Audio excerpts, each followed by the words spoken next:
आप सभी दर्शकों का YKS यूट्यूब चैनल में स्वागत है। आप सभी को पता है जिस प्रकार हम विभिन्न हस्तियों का हमारे यूट्यूब चैनल द्वारा समय समय पर इंटरव्यू करते रहते हैं। इसी कड़ी में आज हमारे साथ हैं युवा कल्याण संगठन के संरक्षक कमल सिंह प्रधान जी। आज आप सबको उनसे डायरेक्ट मिलवाते हैं और तीखे सवालों के साथ हम सीधे कमल सिंह प्रधान जी के पास जाना चाहेंगे। आपका बहुत बहुत धन्यवाद अमित जी। आप बहुत जागरूक एक यूट्यूब चैनल चला रहे हो और आपके कई बार हमने प्रोग्राम देखे हैं। अच्छी बात है, समाज में एक अच्छी चेतना आनी चाहिए। तो मैं सभी आपके YKS चैनल के जितने भी दर्शक हैं उनको मेरी तरफ से नमस्कार करता हूं और आशा करता हूं कि आपका चैनल दिन रात उन्नति करता रहे। तो मैं सबसे पहले आपसे ये जानना चाहूँगा कि जो युवा कल्याण संगठन जो आप चला रहे हैं तो उसका समाज को लेके आपकी क्या कहना है और समाज में किस प्रकार से आपका युवा कल्याण संगठन कार्य कर रहा है। 22 दिसंबर 1999 में हमने युवा कल्याण संगठन का गठन किया था और मैं बचपन से ही सामाजिक कार्यों में मेरी रुचि रही है। जब मैं वेस्ट कॉलेज का स्टूडेंट था तो उस टाइम में मैंने कोशिश करी कि कॉलेज के अंदर नशा ख़त्म होना चाहिए। उसके लिए हम पहल भी करते रहते थे, लोगों से अपील करते थे, स्टूडेंट आते थे उनसे भी कहते थे भी नशा मत करो, अनुशासन में रहो और एकता का परिचय दो। इसी कड़ी में 1979 के अंदर 89 के अंदर मैं वेस्ट कॉलेज का प्रधान बना और प्रधान बनने के बाद में मैंने प्रयास किया कि हमारे जो इस इलाके के अंदर जो जातीय परंपराएं थी उनको ख़त्म करने की कोशिश करी, आपस में द्वेष भावना ख़त्म करने की कोशिश करी, आपस में मैं सेमिनार भी किया। नशा भी एक बहुत बड़ा उस टाइम विकराल रूप धारण कर रहा था, उसमें मैंने कोशिश करी भी कोई नशा ना करे, आपस में किसी प्रकार की कुटुंबता ना होए और हमने कोशिश ये की कि हम सब मिलके अच्छा समाज में एक अपना योगदान दें ताकि आने वाली पीढ़ी हमसे कुछ प्रेरणा ले सके। तो उसी कड़ी में हम काम करते रहे। इसी दौरान में अनेक ऐसे मौके आए, जैसे बाढ़ आ गई कहीं 1995 में बाढ़ आई। उससे पहले बताता हूँ, हम लोगों ने भाग लिया। उस टाइम हमारा एक ग्रुप होता था, उस टाइम भिवानी के अंदर ज़बरदस्त बाढ़ थी तो हमने घर घर जाके अपना राशन पहुँचाने की कोशिश करी और जितना भी हमारे से हो सका था ज़रूरतमंद उन लोगों की हमने मदद करी। सूखा राशन पहुँचाया है या जो बाढ़ के अंदर लोग घिरे हुए थे उनको बाहर निकालने का काम किया, प्रशासन का हमने सहयोग किया या उस टाइम दवाइयाँ मुहैया कराई, जो भी दवाई दे सकते थे, मेडिकल कैंप वगैरह कराए। उसके बाद में हमारी रुचि बढ़ती गई। बाद में गुजरात के अंदर, महाराष्ट्र के अंदर भूकंप आया, उसमें भी हमारी टीम वहाँ जाके जितना हमारे से मर्ज किया था मैं पूरी कोशिश करी। गुजरात के अंदर आया या जहाँ सूखा पड़ा हुआ था, मैं क्योंकि मैं यूथ कांग्रेस में था, मैं कांग्रेस का एक हिस्सा होता था यूथ कांग्रेस के तौर पर हमने राजस्थान में और कहीं जाके हमने पूरी मदद करी। उसके बाद में हमने कि 1999 में युवा कल्याण संगठन के नाम से हमने एक हमारा संगठन बनाया। वो संगठन देखो अलग अलग, मैं राजनीतिक पार्टी से जैसे बिलोंग करता हूँ, लेकिन हमारी कोशिश रही थी कि ये संगठन सामाजिक कार्य करे और उस आज तक 1999 से आज तक हमने सामाजिक का ताना मानना बनाने की कोशिश करी। समाज में जितनी कुरीतियाँ थी उनको ख़त्म करने के लिए हमने सेमिनार या दूसरी बात करी, जैसे जल संरक्षण करना है। जल एक बहुत बड़ी समस्या है क्योंकि पानी तो सीमित है, तो पानी का यूज कम से कम खराब ना जाए उसके लिए पेड़ लगाना है। और सबसे बड़ा जो एक हिसाब बना हुआ है, बेटी जो आज घर में मार दी जाती हैं उसके लिए भी हमने बहुत कोशिश करी कि बेटी बचाओ बेटी पढ़ाओ। स्पोर्ट्स के बच्चों के साथ भी हम जुड़ाव किया, स्पोर्ट्स में जितने हमारे बच्चे थे उनको मोटिवेट किया। जैसे मैं स्वयं भिवानी बॉक्सिंग क्लब का अध्यक्ष हूँ, बॉक्सिंग के अंदर भी हमने बहुत अच्छे अच्छे लड़के तैयार किए। यहाँ हम था कैप्टन अवाज सिंह के बाद में जगदीश कोच साहब हैं और भी कई हमारे अच्छे अच्छे कोच हुए हैं, उन्होंने अच्छा योगदान दिया। इसी प्रकार कबड्डी के अंदर, इसी प्रकार जूडो के अंदर, कुश्ती के अंदर, मतलब भिवानी है ना एक बहुत बड़ा हब है इसका खिलाड़ियों का। और जो आज बच्चा खेल में भाग लेता है वो नशे से दूर हो जाता है और अपना भविष्य ठीक करता है।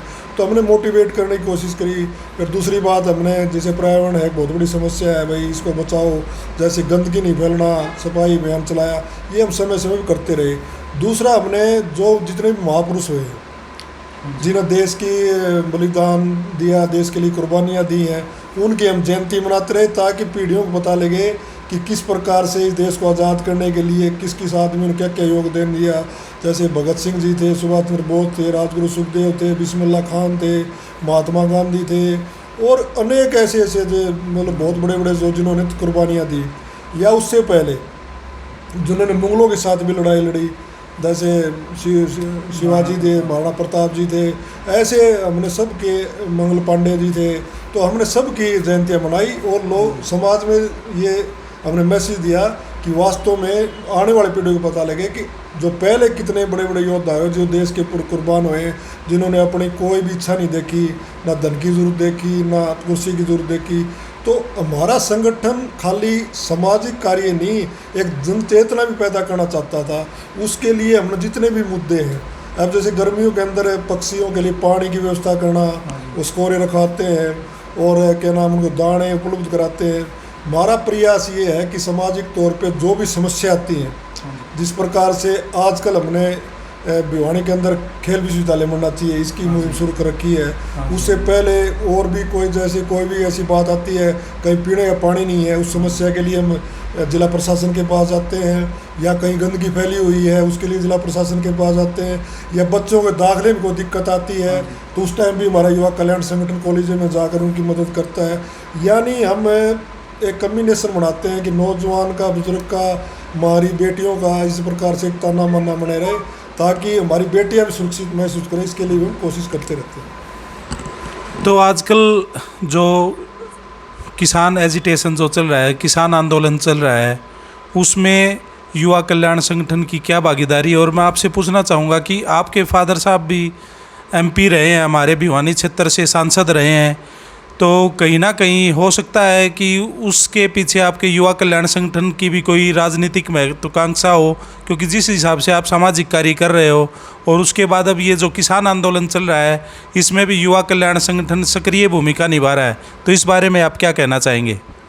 देखिए अमित जी, मैं राजनीतिक परिवार से संबंध रखता हूँ। मेरे पिता ने बहुत बड़े बड़े संघर्ष किए हैं, जेलें भी काटी हैं और लंबे तौर पर राजनीति में सक्रिय रहे। मैं भी स्वयं राजनीति में सक्रिय रहा।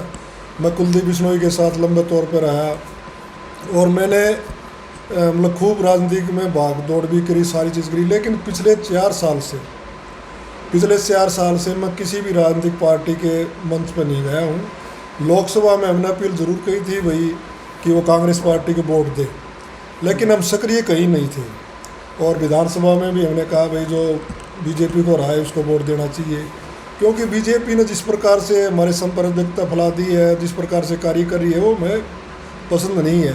लेकिन हम बीजेपी का अच्छा कार्य होता है, कोई अच्छा कार्य करती है बीजेपी सरकार या प्रधानमंत्री करता है, उसकी सराहना भी करते हैं हम। जैसे 370 धारा तोड़ी तो हमने कहा बहुत अच्छा कार्य किया है। और भी जो फैसले लिए हैं उन फैसलों में जो समाज के हित के हैं या युवा के हित के हैं या किसान के जो बात होती है, जो अच्छा काम करता है उसकी सराहना करते हैं, अगर गलत काम करता है तो उसकी बुराई करते हैं। अब रहे जो किसान एजिटेशन है, ये 3 कृषि कानून आए तो हमारे जितने साथी थे युवा कल्याण संगठन के साथी, वो बहुत पढ़े लिखे हैं। 36 बिरादरी का हमारा संगठन है। इसमें आप देखेंगे तो ऐसी कोई बिरादरी नहीं जो हमारे संगठन में शामिल नहीं है। पढ़े लिखे बहुत है इसमें। हमने सारा अध्ययन किया, कृषि वैज्ञानिकों से मिले, एग्रीकल्चर एक्सपर्टों से मिले, आम किसान से बात करी, पढ़े लिखे किसान से बात करी, अलग अलग जगह बात करी, आड़तियों से बात करी, व्यापारियों से बात करी। फिर हमने इसका कैलकुलेशन ये लिखा है कि वास्तव में ये 2-3 कृषि कानून हैं, ये कानून देश के हित में नहीं है, किसान के हित में नहीं है, व्यापारी के हित में नहीं, कर्मचारी के हित में भी नहीं है। तब हम इसमें कूदे और पूरी तरह हमारी कोई भी राजनीतिक मंशा नहीं है। और जब तक ये एजिटेशन चलेगा, हम किसी पॉलिटिकल पार्टी के दरवाजे भी नहीं जाए, ना कोई उसका राजनीतिक मंच साझा करेंगे। हमारा पूरा प्रयास ये है युवा कल्याण संगठन का कि गैर राजनीतिक तौर पर हमसे जो बन पाएगा हम करते रहेंगे, क्योंकि आज हमें नस्ल बचाने की बात है। अगर किसान कमज़ोर हो गया तो देश का सारा ढांचा कमज़ोर हो जाएगा। आज किसान की अस्तित्व की लड़ाई है। अगर आज हम जैसे संगठनों ने साथ नहीं दिया तो किसान बहुत ही कमज़ोर हो जाता है। आज माननीय प्रधानमंत्री जी ये कहते हैं कि ये 3 कृषि कानून किसान के हक में है, तो मैं माननीय प्रधानमंत्री से कहना चाहता हूँ कि वो किसान को बुला ले, जितने भी संगठन है संयुक्त मोर्चा के, उनके सभी नेताओं को बुलाएं और समझाएं तो कैसे है कि किसी ने बताया तो आज तक ये नहीं कि कृषि कानून हम कहते हैं खिलाफ है, निजी मंडी आ जाएंगी, जो स्टॉक की है लिमिटेड बढ़ा दी है, इस प्रकार से मुनाफाखोरी बढ़ जाएगी, हम कह रहे हैं ये बात, और उसका जवाब दे दें कि ऐसा नहीं होगा, क्योंकि उनके पास जवाब ही नहीं है। और रही इस किसान एजुटेशन से हमें कोई राजनीतिक, हमने बिल्कुल कोई लाभ नहीं लेना है, ना हमारी कोई इच्छा है। परमात्मा हाजिर नाजिर है कि हम पिछले कई दिनों से किसी भी पॉलिटिकल पार्टी के में नहीं जा रहे।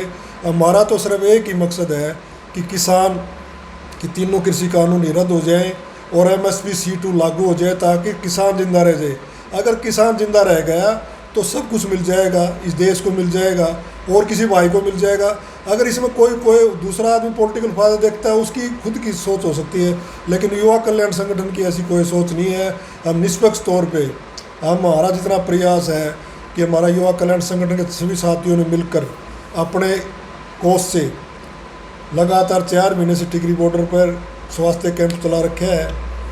सारी दवाएं हमें कितना टोल पे और जगह जगह जहाँ धरने जा रहे हैं, वहाँ हमारे युवा कल्याण संगठन के सारे साथी जाते हैं और वहाँ दवाई वगैरह भी देके जाते हैं। और खाली स्वास्थ्य कैंप की बात नहीं है, व्यक्तिगत भी हाजिरी करते हैं। जहाँ भी हमारी ड्यूटी लगती है, जिस प्रकार से ड्यूटी लगती है, युवा कल्याण साथी वॉलंटियर के तौर पर, चाहे उन्हें दरी बिछानी हो किसानों की, वो तैयार रहते हैं। पानी पिलाना है, चाय पिलानी है, हुक्का भरना है, तो युवा कल्याण संगठन का साथी तो एक वॉलंटियर के तौर पर काम कर रहा है।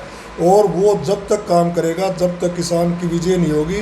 और किसान की विजय बहुत ज़रूरी है अमित जी। अगर आज किसान कमज़ोर होता है, किसान की बात नहीं मानी जाती, तो मैं मानता हूँ किसान की आखिरी लड़ाई है और इसमें किसान को विजय होना बहुत ज़रूरी है। अगर किसान हारता है ना, तो देश हारेगा। इसलिए युवा कल्याण संगठन का तो एक ही लक्ष्य है, किसान जीतना चाहिए, हर हाल में जीतना चाहिए।